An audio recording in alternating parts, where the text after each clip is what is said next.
Hey man, can you hear me? I can hear you. Yeah. Let me Okay, see. man, how are Where's you? my? I'm doing well. How are you doing, Robert? I'm doing good. It Trying is to turn my video on. So let's see. Here we go. All there. right. It is. There we go. It's good to Uh, see you. yeah, have you been? I've been good. I love your channel. I love what you're doing Thank with you, it. man. I Yeah. appreciate it. It's an honor for me. I really. This is going to sound strange. I follow a lot of politics, so I've followed you. I've been aware of you for a while. I won't say that I've followed you. So when I heard you were running for Pelosi's seat, I was like, this is fantastic. Like what a. Uh, and to anybody that doesn't know, a brilliant man here, I assure you. Uh, I appreciate that. your work Yeah, if I continues, didn't have all this melanin, I'd be blushing right now. but brilliant your work prior to politics and stuff. So, and then what you did in that field is really impressive. So I'm very honored to have you on today. Um, Let me ask you some questions because I Yeah. think that's the I know you probably do this all the time. So mostly, what made you decide to run?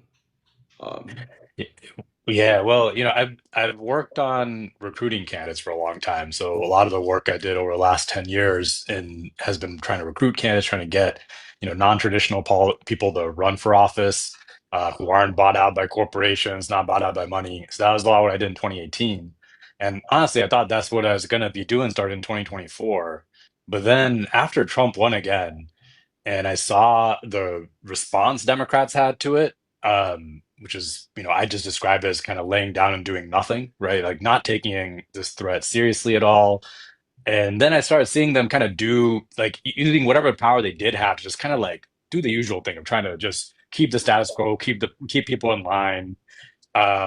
I just felt like it was my duty to try to put my hat in the ring, right? Like I knew no one else was going to challenge Pelosi. She's a very powerful politician, and I felt like if I'm going to try to recruit people and try to recruit this movement to really reclaim our democracy, reclaim the Democratic Party, I should probably be in there with them, right? And I should try to do what I can to make that happen.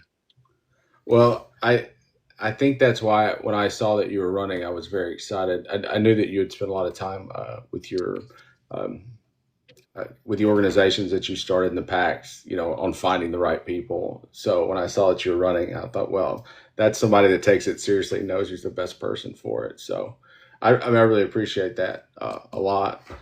Thank you. Now, what I prepared some questions, so these aren't off the Yeah. cuff, but uh, what do you take away about the limits of institutional reform? Like, what kind of pressure actually moved the entrenched systems that we have in place?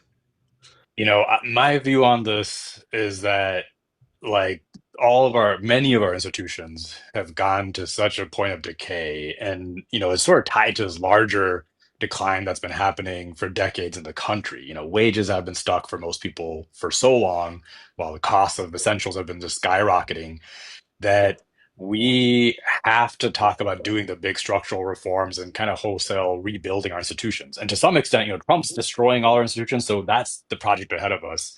And it's only going to happen, in my opinion, if we get a real movement dedicated to doing that, right? Like I think when I was doing this stuff in 2018, recruiting people to run, I think I still had this view of, oh, we can push the party to take the stuff seriously, actually run on real economic change, to run on a real vision to rebuild, people's means of making a living in the country.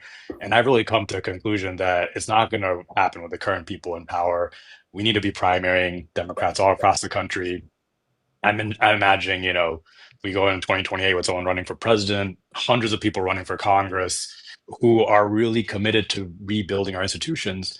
And I think the way you do it, my view on it is you do it with the mission for what's the final outcome. Like if you look at how a lot of our institutions got built in the first place, it was often through this lens of trying to bring the country somewhere. Like we built a lot of our social safety net during the New Deal, where we were really on this mission to uplift people and get rid of poverty and get out of the depression.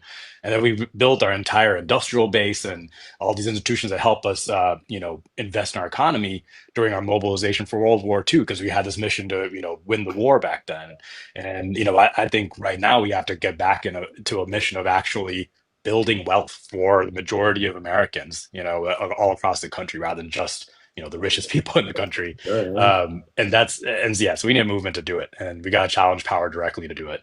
Do you think that's going to come on the shoulders of young people getting involved in politics more, um, uh, as more of a normal course of action than we've seen in the past?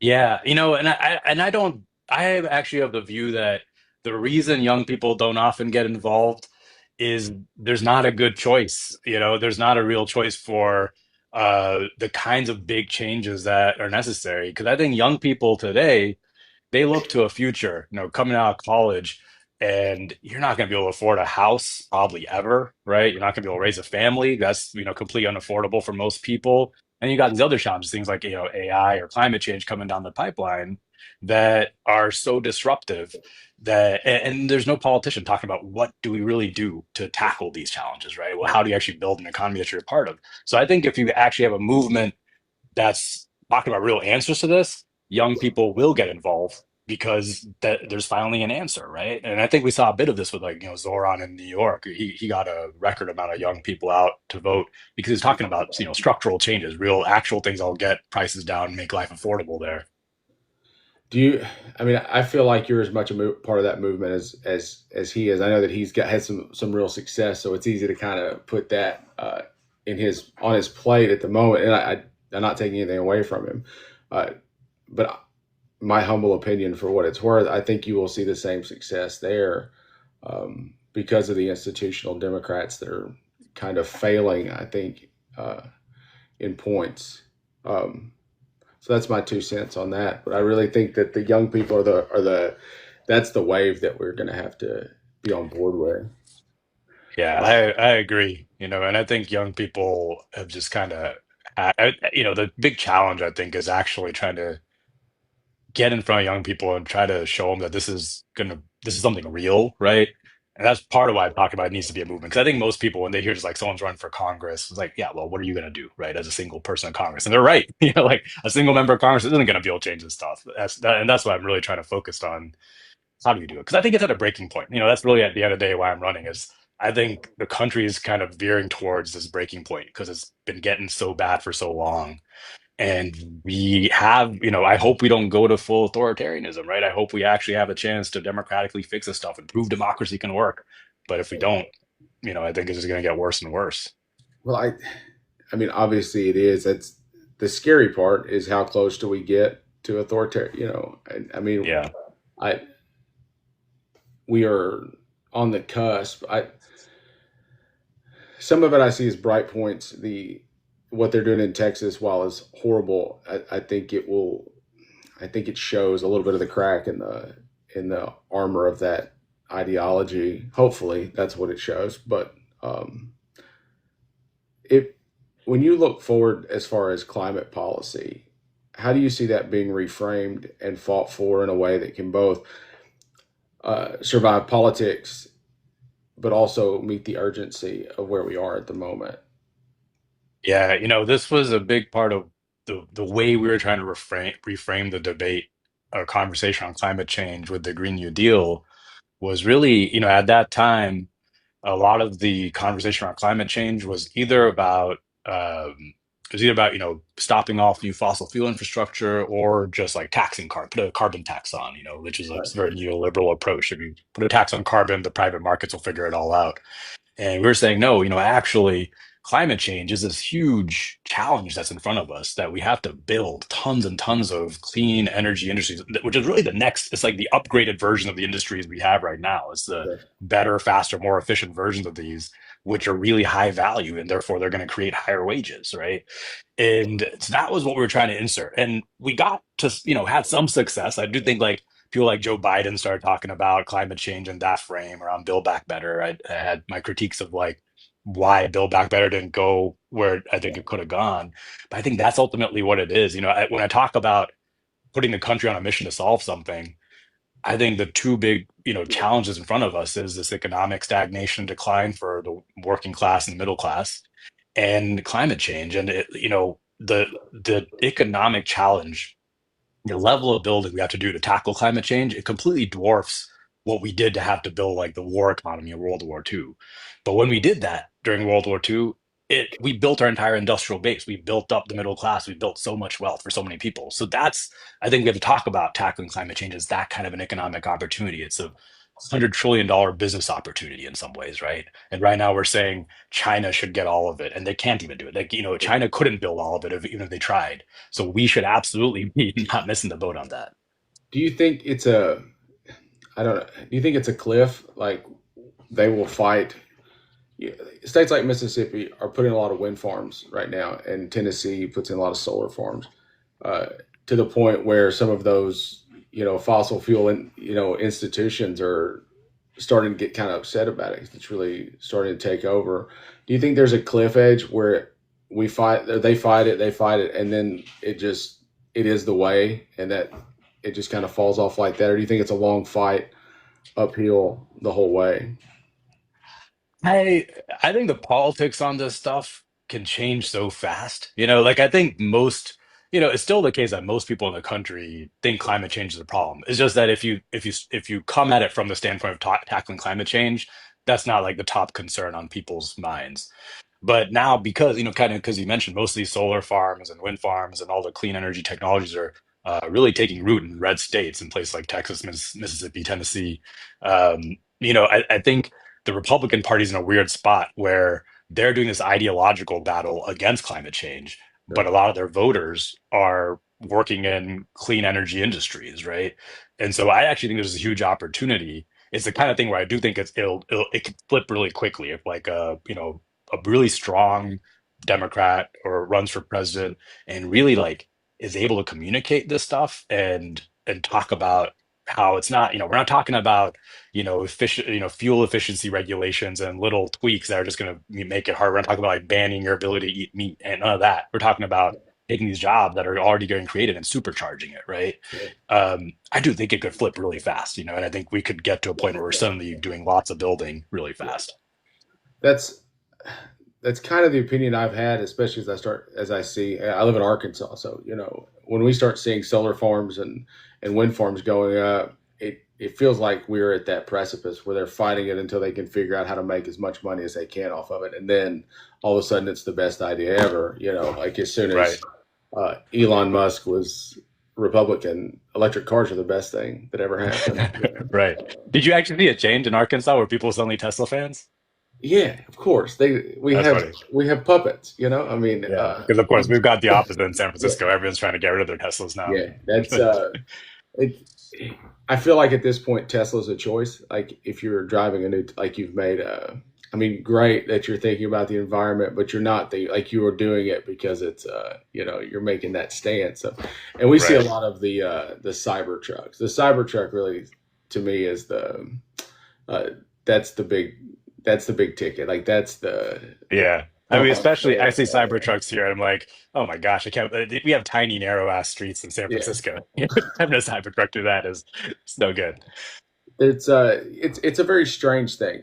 If because it's all political. Everything here is Yeah. political. I had to go to UPS today to pick up some packages, and I parked next to a guy who had the Trump picture with the blown ear and the hand in the air as Right. on two Battery below sides of his car and 35%. on the back glass. I was like, this is a wild. Like, what are we doing? That's crazy. Uh, on economics, I'm an economics guy. I've got an economics degree. That's most of what I watch and what I pay attention to. Uh, if you could redesign a couple of the pillars of like the American economy so that it actually served working people instead of the top, what we call like top line economics versus working economics, what would you reframe and like, how would you and why? Yeah, I'd say the major thing, a big view of mine, is basically we used to have way more of kind of the public sector having some vision of where the economy is going, right? And that wasn't just, I'm not just talking about like economic planning. We had institutions. Like I talk often about this institution called the Reconstruction Finance Corporation, which was it was at one point the largest corporation in the world. It was a government-owned corporation. It's kind of like the engine of financing and executing the New Deal and World War II. And it wasn't like people talk of it as if it was a kind of like a public bank, but it was way more than that. It was kind of this like problem solving agency that went out and made sure stuff actually got built. And that was combined with sort of the NLRB and other economic institutions that were making sure also that the things that were getting built, that the way things were happening, that workers were getting a fair portion of the pie, right?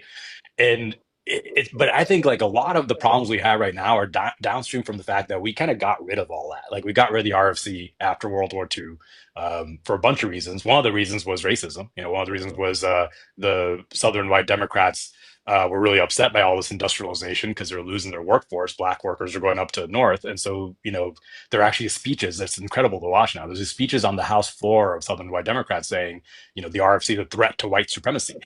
Their words.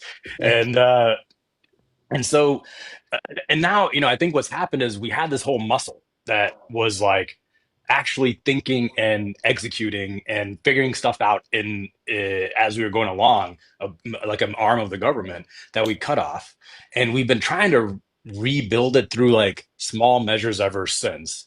But we kind of don't have any agency still, and I think there's a lot we can do, just simple policy wise, of course, to make the economy better for working people. We can raise the minimum wage. We can, get better workers' rights.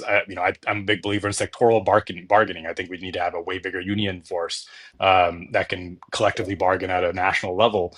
But I think a big pillar is that whole idea of the government kind of doing some planning, executing, and actually being able to determine where our economy goes, rather than this economy. The idea now is like the only thing that should determine where the economy goes is the profit motive. That's the overarching good, and I think that has failed. That's clearly failed. That's fantastic. I love the RFC. I think that was. I think we lost a lot of what people would call big government now. That it would be, oh, that's overreach. We shouldn't have that.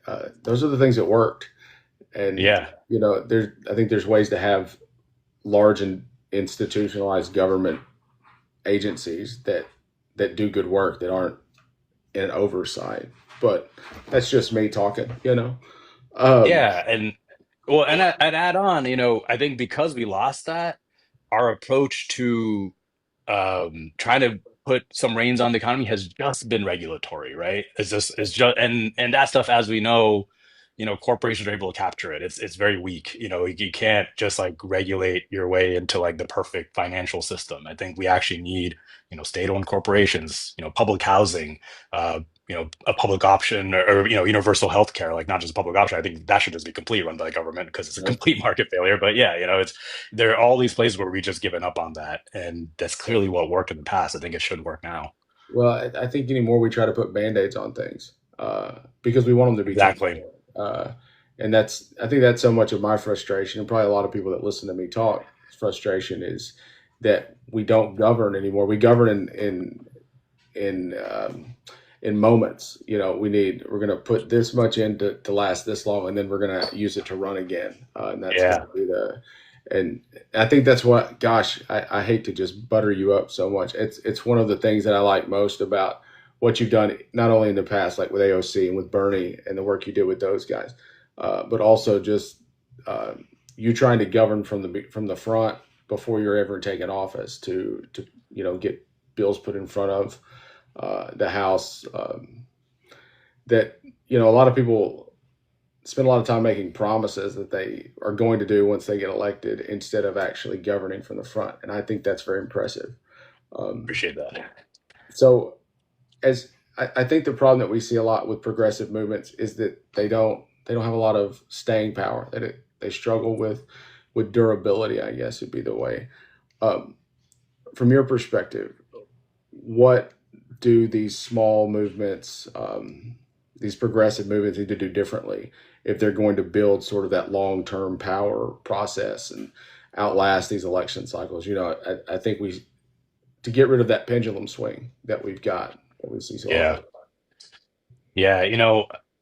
I think we actually, I'd say, having been a part of the progressive movement for a long time, and I love everybody in the progressive movement, but there is sort of this feeling of we're always losing, and I think people often are coming at it from this place of how do we push? It's kind of this assumption that we're never actually going to be in power, so we push, we get a seat at the bargaining table, try to like get little bits wherever we can, and I think, we actually have to go for the whole pie. Like we really need to build a movement that will take power and then actually try these ideas out.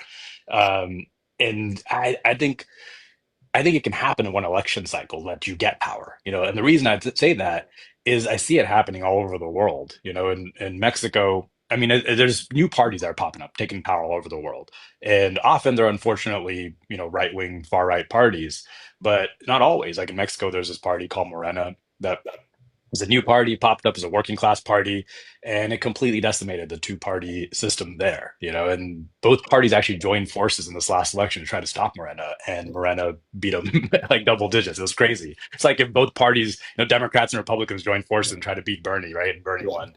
But I think it, because the progressive movement has been in this mindset of not really thinking about how do we actually create a bit, how do we actually take power totally.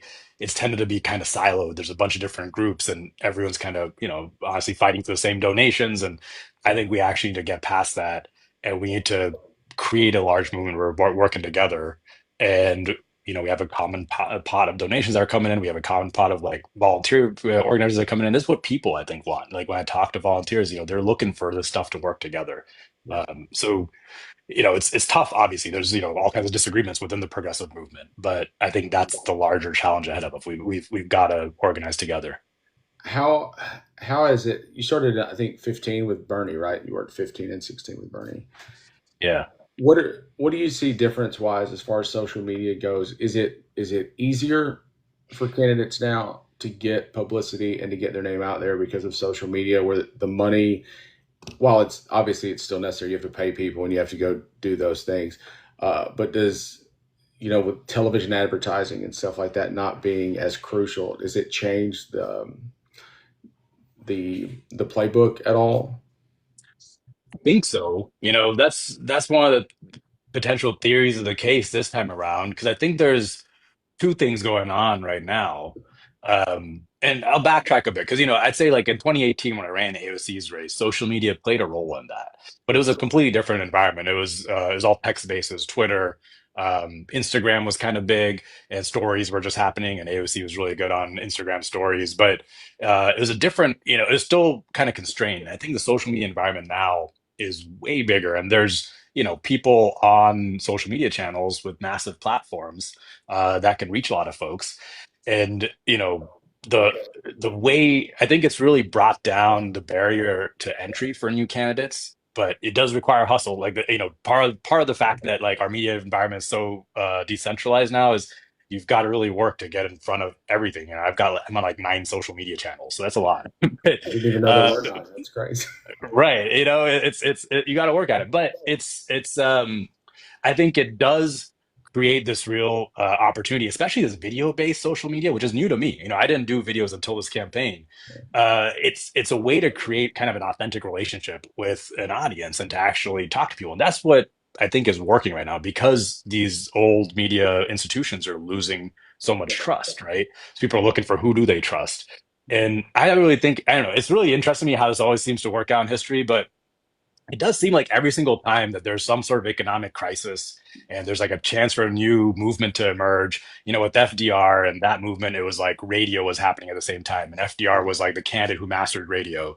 And then with Reagan and his movement, TV was like really getting big right around then. And he was a master on TV. And I think this time we've got social media. And I think candidates who are able to realize that this is not just like another form of TV, but it's a real way to engage in a different way are gonna be the ones who are able to communicate in this moment. And my hope is that we communicate the good stuff and not the terrible authoritarian stuff.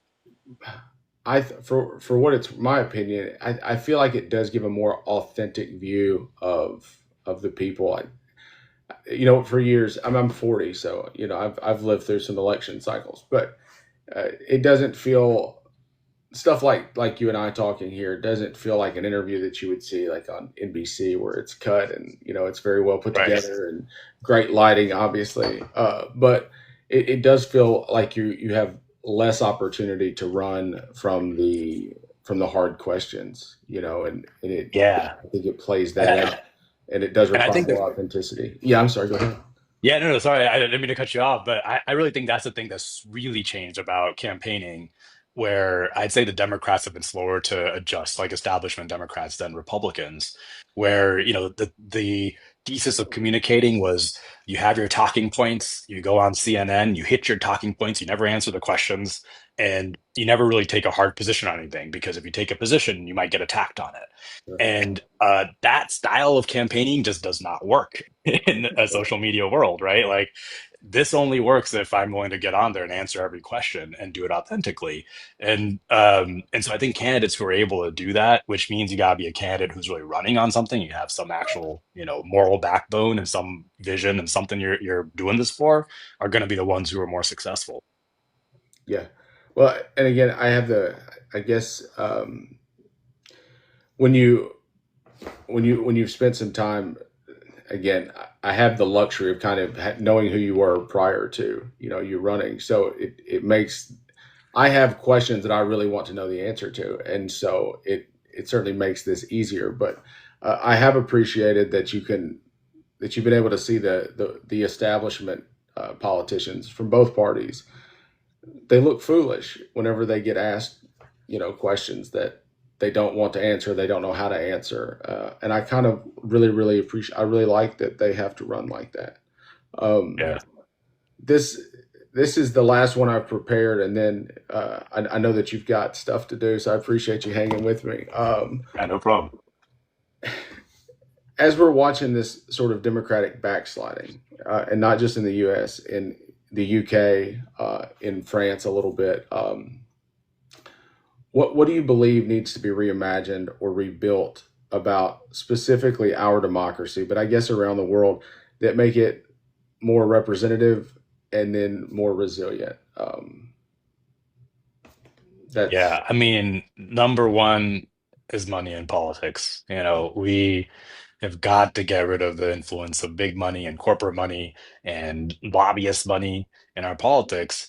And I've got some optimism that's possible. I know for a long time it's felt like there's no solution to this, but I just think it's such a bipartisan issue. Everyone hates it, and there have become more and more issues. Partly because, like, you get people like Ted Cruz getting asked about APAC money, right? And and you see how he squirms. But it's just become so obvious that there's so many politicians who take these crazy unpopular positions just because the money is there, right? And I think people, it's really like we're really revealing how the system's working right now. So that's one. um the second part I'd say is, I do really think at the end of the day we need to have politicians who go in there with a plan to use democracy to fix the economy and to build all, democracy isn't just voting politicians in. I think it's creating the state apparatus that can actually improve people's lives, right? Because to me, that's what it means. Like, we democratically elect a government that we say, you try your ideas to make our lives better, and then they have to make your lives better. And right now, I think the real crisis is democracy has failed, to improve people's lives. And so people are saying, well, that's not working. Let's try this other thing over here, right? Let's try authoritarianism. So I think this is like intimately tied with how we make democracy resilient. And I think the byproduct of that, if we actually create a state that's capable of executing and capable of taking new ideas and running with it, that's how we handle a bunch of the challenges that are going to be coming our way. Because I really think we're entering this decade of lots of potential instability, right? There's global instability happening. Climate crises are going to be happening. That's going to increase global instability and, create all kinds of refugee crises. AI may or may not be a thing that's going to like cause unemployment, right? And if we don't have like a state apparatus that can respond to that, then democracy is, I think, in deep trouble. And one like sign I have of this kind of thing, I talk about, like in China, they don't have democracy, but they certainly have a very capable state, right? But they like, I remember 10 years ago when when the whole EV stuff was going on, and electric vehicles were trying to be a big thing. Everyone in America was just like smug that China's never going to catch up because our technology is better. We've got the best cars right now. And then literally like last year, their cars started becoming better than ours. And everybody's like, well, we're never going to beat them. We can never catch up. I'm just like, and that to me is a sign of like we actually have just lost. We have no faith that our country can just do stuff. So that to me is like the big challenge. Is we have to have a democracy that can create a government that can do stuff, right? But yeah, I think to get there, we have to get rid of money in politics. It's Yeah, such a terrible thing. it's well, I think it's a downfall, and we had our problems before. I'm a I'm a governmental theory guy. I study like I'm in school. I read a lot of Locke and Montesquieu and early French Enlightenment and stuff. So I I really like the way those guys came up with the concepts and how that's supposed to work, and Madison putting it all together.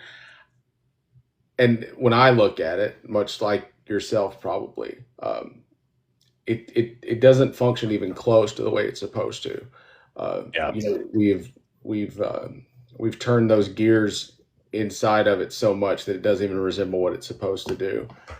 And the governed us have accepted the fact that I think we like it in theory. Democracy is in theory, but then we've just accepted the fact that corporations run things, and that's the way it is. Much to your point about just the idea of China having better cars. Well, I guess we're just lost. But yeah. It's it's sort of this acceptance. Well, my which of the philosophers do you identify most with? Are you a Rawlsian? probably, Yeah, yeah, it's hard to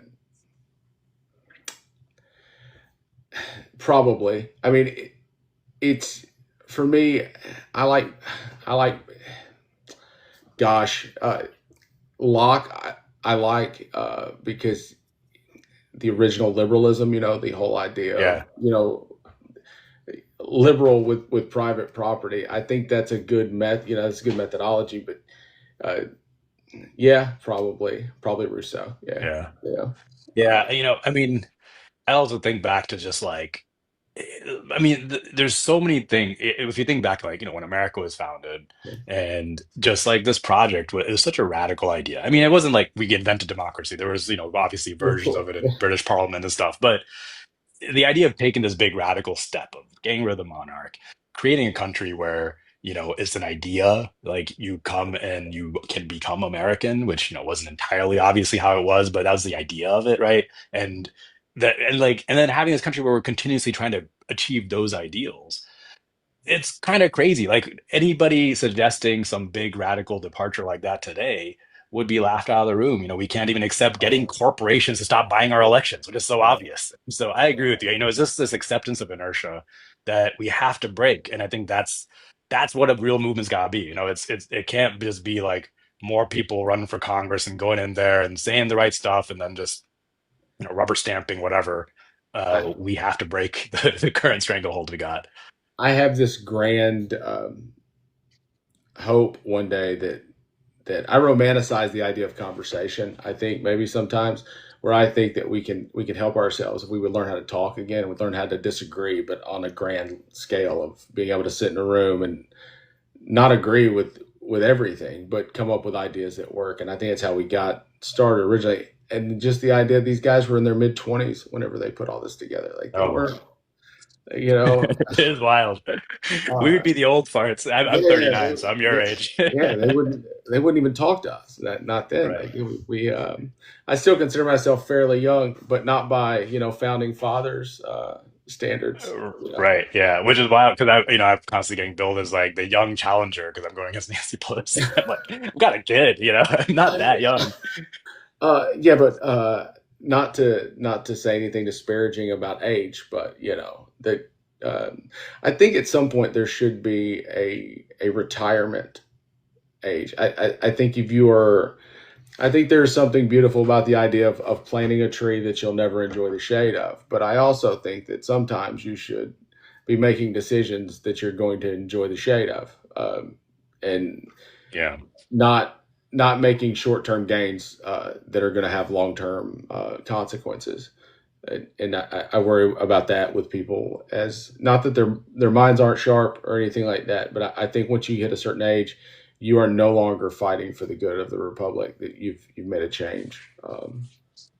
Yeah, I mean, yeah, I'm not sure exactly which way. I'm for term limits for sure, and I get pushback on that because there's some people say like, well, you need experience in Congress to do well, but honestly, I've been in there, and it's like a lot of the institutional knowledge is in the staff actually already, Yes. and that's Yes. if you want to learn how to write bills, that's who you go to ask.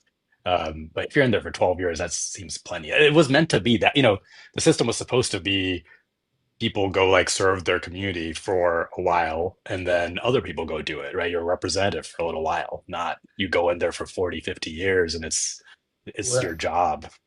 I think if you took the money out of it, and if you could get some of those things passed, like where people weren't allowed to hold stock and trade stock in those positions, I think it would not deter people necessarily, but I think people would go do public service, and then they would return to they would be happy to pass that torch, and I think there would be Yeah. more.